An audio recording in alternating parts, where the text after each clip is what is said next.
नमस्ते, I am जेवियन doctor सपना Gehlot and math session is on war.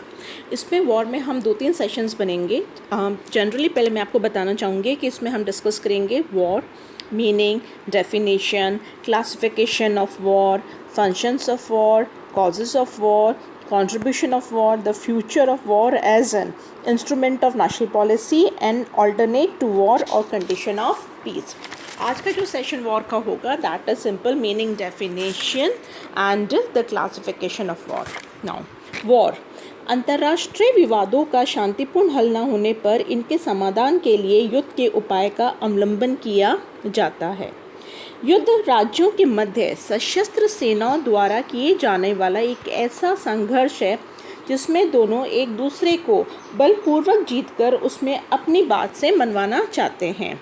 Oppenheim के अनुसार युद्ध या तो अधिक राज्यों में अपनी सशस्त्र सेनाओं द्वारा इस उद्देश्य से किया जाने वाला संघर्ष है कि दूसरे पक्ष को पराजित किया जाए और विजेता द्वारा उस पर शांति स्थापित करने की मनचाही शर्तें थोपी जाए।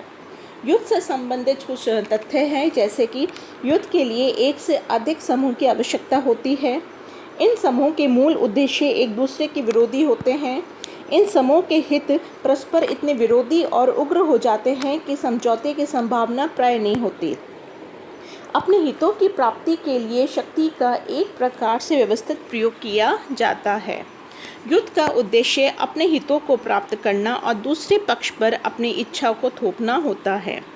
अब है कि युद्ध क्या है, युद्ध कितने प्रकार के होते हैं। जनरल, न्यायपूर्ण और अन्यायपूर्ण।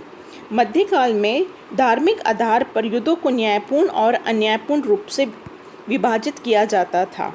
आजकल धर्म का प्रभाव हटने से न्यायपूर्ण युद्ध उन्हें कहा जाता है जो कि किसी देश की राजनीतिक स्वतंत्रता या प्रादेशिक अखंडता को सुरक्षित रखने के लिए लड़ा जाए।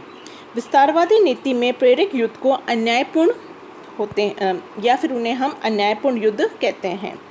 नेक्स्ट है कि सार्वजनिक युद्ध एवं और व्यक्तिगत युद्ध। सार्वजनिक युद्ध वह होता है जिसमें दो संप्रभुता यानी संपन्न राज्य संघर्ष करते हैं, और व्यक्तिगत युद्ध बड़े सेनापतियों अथवा जमींदारों के बीच होता है। फिर है पूर्ण और अपूर्ण युद्ध। जब दो राष्ट्रों के बीच पारस्परिक युद्ध प्रारंभ हो जाता है तो वह पूर्ण युद्ध कहलाता है। जब ये लड़ाई अथवा युद्ध कुछ व्यक्तियों अथवा स्थानों तक सीमित रहता है तो इसे अपूर्ण युद्ध के नाम से संबोधित किया जाता है। गृह युद्ध, जब एक ही राज्य के विभिन्न पक्ष युद्ध करते हैं तो ये गृह युद्ध कहलाता है। औपचारिक और अनौपचारिक युद्ध। औपचारिक युद्ध वह होता है जिसमें युद्ध की घोषणा विधिवत रूप से की जाती है, और इसके विपरीत बिना घोषणा से किया गया युद्ध अनौपचारिक कहलाता है।